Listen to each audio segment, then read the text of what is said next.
Bismillahirrahmanirrahim. Assalamualaikum warahmatullahi wabarakatuh. Apa kabar semua? Semoga kalian dalam keadaan sehat dan dalam lindungan Allah Subhanahu wa Ta'ala. Hari ini tetap semangat ya mengikuti pembelajaran secara daring. Baiklah, sebelum memulai pembelajaran pada hari ini, mari mengucapkan basmalah bersama-sama. Bismillahirrahmanirrahim. Pada pembelajaran kali ini, kita akan membahas KD 3.10, yaitu menganalisis hubungan antara struktur jaringan penyusun organ pada sistem koordinasi, yaitu saraf, hormon, dan alat indera, dalam kaitannya dengan mekanisme koordinasi dan regulasi, serta gangguan fungsi yang dapat terjadi pada sistem koordinasi manusia. Tujuan pembelajaran pada kali ini yaitu pertama, peserta didik mampu menghubungkan struktur dan fungsi sel pada sistem saraf manusia berdasarkan kajian literatur dengan tepat. Kemudian, peserta didik mampu menganalisis mekanisme penghantaran impuls berdasarkan kajian literatur dengan tepat. Dan yang terakhir, peserta didik mampu mengidentifikasi kelainan pada sistem saraf manusia berdasarkan kajian literatur dengan tepat. Jadi, pada pembelajaran kali ini, kita hanya akan membahas sistem saraf pada manusia. Pernah nggak sih kamu merasakan hantaran rangsangan dari orang lain? Misalnya ketika kamu lagi berpegangan tangan, atau tidak sengaja tersenggol oleh orang lain. Pernah penasaran nggak bagaimana hantaran rangsangannya bisa terasa sampai ke kamu? Sebelum kamu mikir yang aneh-aneh, ternyata kamu bisa merasakan hal tersebut karena ada sistem saraf dalam tubuhmu. Wah, hebat banget gak sih? Hebat dong. Yuk sekarang kita mengenal sistem saraf ini lebih lanjut ya. Apa itu sistem saraf?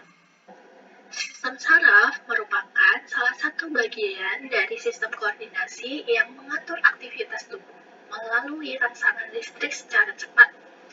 Komponen sistem saraf terdiri dari sel saraf atau yang biasa kita sebut sebagai neuron.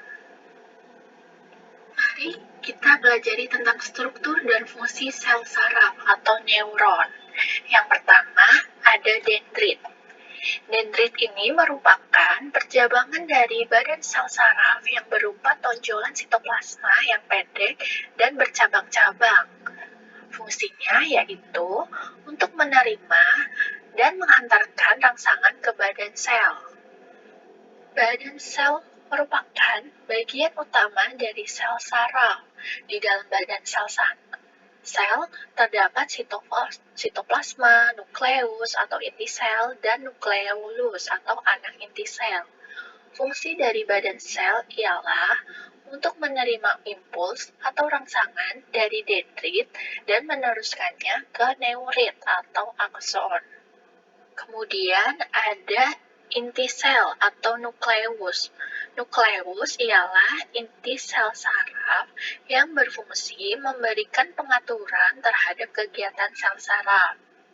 Di dalam inti sel juga terdapat kromosom dan DNA yang berfungsi untuk mengatur sifat keturunan dari sel tersebut. Kemudian ada akson atau neurit. Akson ialah serabut sel saraf panjang yang merupakan penjuluran sitoplasma badan sel. Akson disebut juga sebagai neurit.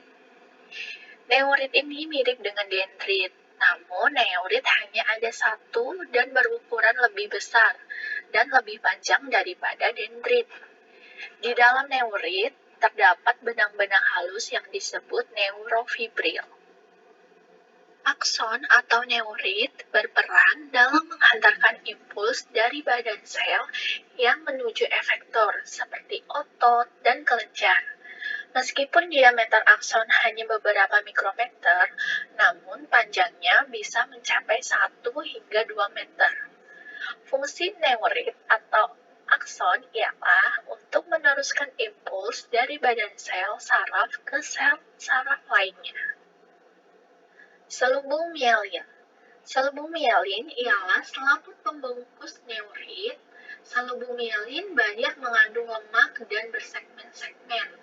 Lekukan di antara dua segmen disebut nodus Ranvier. Selubung mielin dikelilingi oleh sel Schwann. Sel yang memproduksi selubung mielin disebut dengan sel glial atau oligodendrosit. Fungsi selubung mielin ialah untuk melindungi neurit dari kerusakan dan mencegah impuls bocor. Fungsi selubung mielin mirip dengan pembungkus kabel listrik yang bersifat isolator. Kemudian ada sel Schwann. Sel Schwann ialah sel yang mengelilingi selubung mielin. Pada sel ini ditemukan oleh Theodor Schwann, seorang ilmuwan dari Jerman.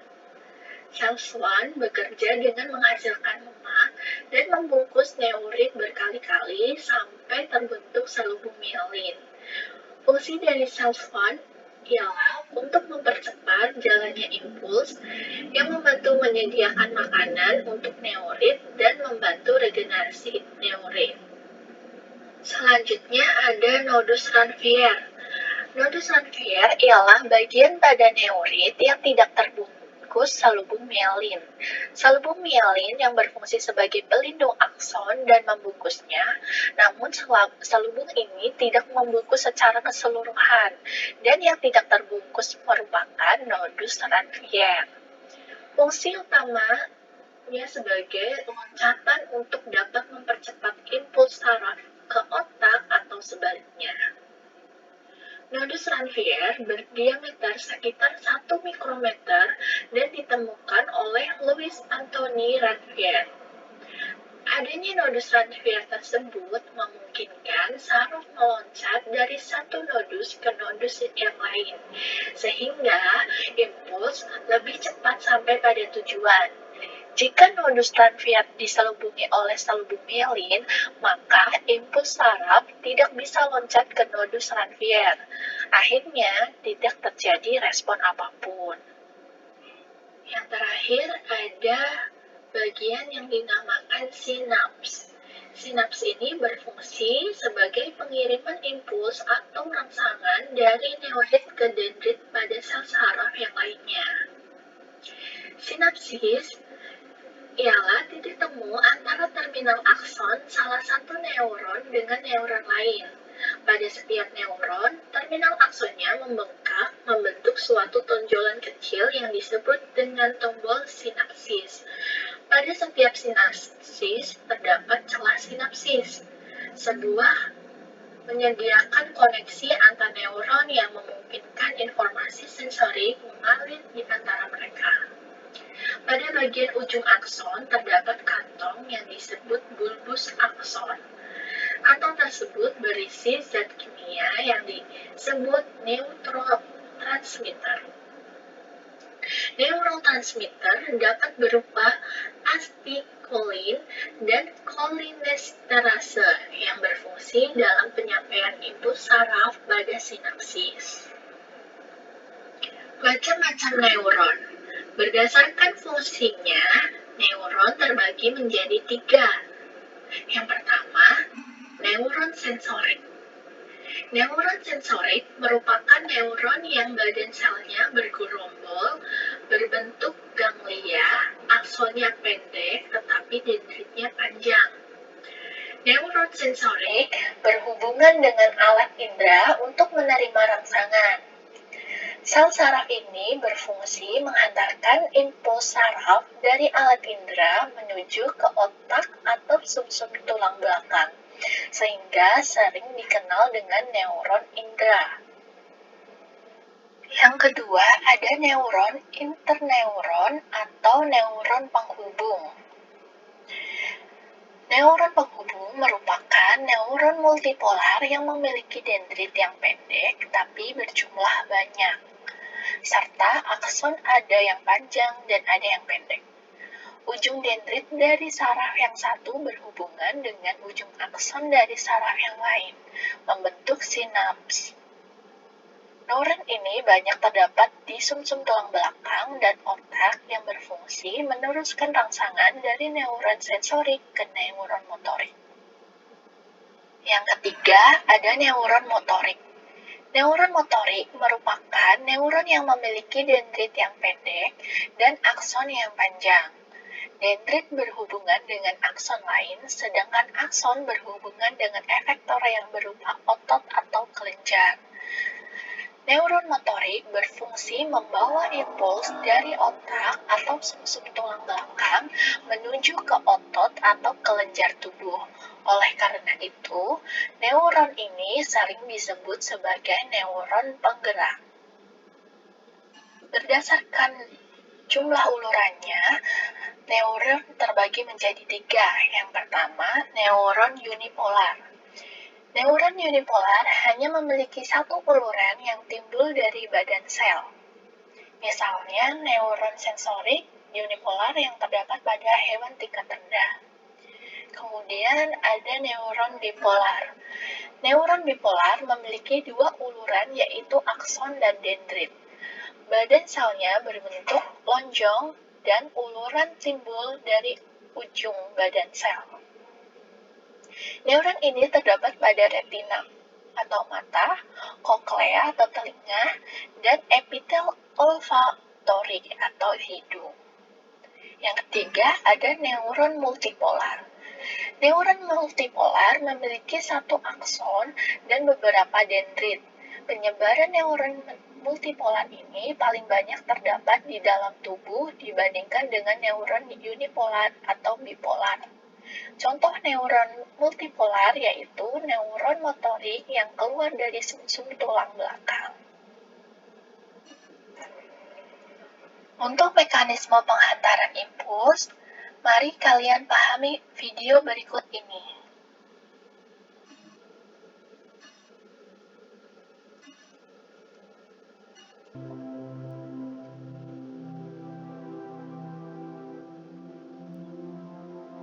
Bagaimana rasa sakit yang kita rasakan saat tangan kita terkena benda panas? Apakah tangan kita bergerak dengan cepat untuk menghindari benda tersebut? Banyak hewan merespon rangsangan lingkungan dengan menggunakan sel-sel khusus yang disebut dengan neuron atau sel saraf. Sebuah rangsangan dideteksi dengan menggunakan reseptor sensorik dan tubuh merespon dengan menggunakan motorik efektor. Sel-sel ini bekerja secara bersama-sama sehingga memungkinkan kita merespon ancaman dengan sangat cepat. Ketika kita menyentuh sesuatu yang panas, reseptor panas pada ujung saraf bebas dari neuron sensorik mendeteksi rangsangan dan mengirim informasi panas ini ke interneuron di sistem saraf pusat. Neuron motorik kemudian mengirimkan respon dari sistem saraf pusat ke otot rangka di lengan kita sehingga menyebabkan otot berkontraksi dan kita pun segera menarik tangan. Penghantaran impuls oleh neuron sensorik tersebut melalui 2 cara, yaitu melalui sinapsis dan melalui membran sel. Penghantaran impuls melalui membran sel dapat terjadi karena adanya perbedaan potensial listrik antara bagian luar dan bagian dalam sel. Jika tidak ada rangsangan, neuron dalam keadaan istirahat, di mana bagian luar sel diisi oleh ion natrium dan bagian dalam sel diisi oleh ion kalium, sehingga membuat muatan listrik di luar membran adalah positif, sedangkan muatan listrik di dalam membran adalah negatif. Keadaan seperti ini dinamakan polarisasi. Ketika neuron dirangsang dengan kuat, maka poluitas membran plasma terhadap ion natrium berubah. Hal ini menyebabkan saluran ion natrium terbuka dan ion-ion natrium berdifusi ke dalam membran, sehingga muatan sitoplasma berubah menjadi positif. Keadaan seperti ini dinamakan depolarisasi atau potensial aksi. Potensial aksi dibagikan sewaktu Na mengalir masuk melintasi membran. Depolarisasi potensial aksi menyebar ke wilayah di sebelah bagian tersebut, kemudian membalikkan polaritas membran di daerah tersebut. Di sebelah kiri wilayah tersebut, membran mengalami repolarisasi dengan keluarnya ion kalsium melalui kanal potasium. Proses polarisasi repolarisasi ini berlangsung secara berulang.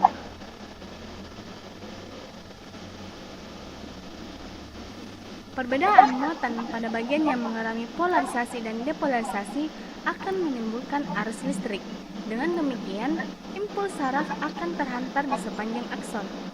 Pada akson ada dua bagian, yaitu bagian yang terbungkus oleh selubung melin dan yang tidak terbungkus selubung melin. Pada bagian yang dibungkus oleh selubung melin, perambatan impuls berlangsung dengan proses polarisasi-depolarisasi yang merambat melalui membran. Jika kursor disentuhkan pada salah satu sisi, maka akan terjadi proses pertukaran ion positif ke dalam dan ion negatif keluar, lalu kembali lagi ke posisi semula dan disusul oleh ion di sebelahnya sampai ke ujung. Setelah impuls terhantar, bagian yang mengalami depolarisasi akan mengalami fase istirahat kembali dan tidak ada impuls yang lewat.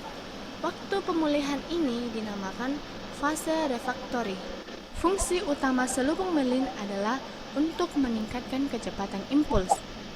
Pada bagian tanpa selubung melin, impuls akan bergerak seperti gelombang. Nah, pada perambatan impuls melalui akson yang bermelin disebut perambatan saltatorik. Artinya, berlangsung lebih cepat sebab pada serat bermelin, impuls merambat dengan cara melompati bagian saraf yang diselubungi melin dengan kecepatan 120 meter per detik. Ketika potensial aksi sampai pada akson terminal, impuls listrik beralih ke sel lain melalui koneksi seluler yang disebut sinapsis. Ruang antara neuron presinaptik dan sel postsinaptik disebut dengan celah sinaps. Neuron presinaptik mengandung molekul sinyal yang disebut neuron transmitter yang dikemas di dalam vesikula.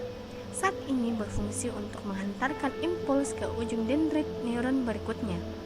Ketika potensial aksi mencapai akhir neuron, neuron transmitter dilepaskan dengan cara eksositosis dari neuron ke celah sinaps.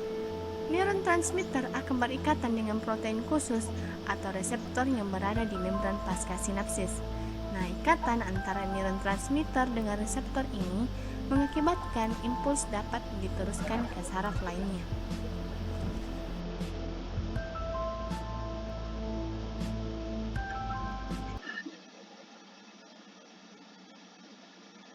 Jadi, prinsip penghantaran impuls yang pertama, penghantaran impuls melalui sel saraf dapat terjadi karena adanya perbedaan potensial listrik antara bagian luar dan bagian dalam.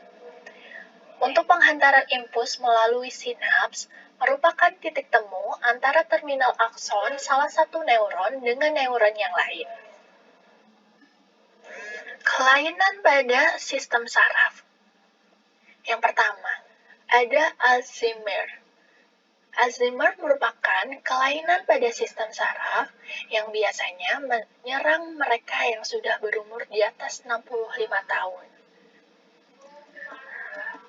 Alzheimer penyakit saraf karena menyerang sel-sel otak dan neurotransmitter.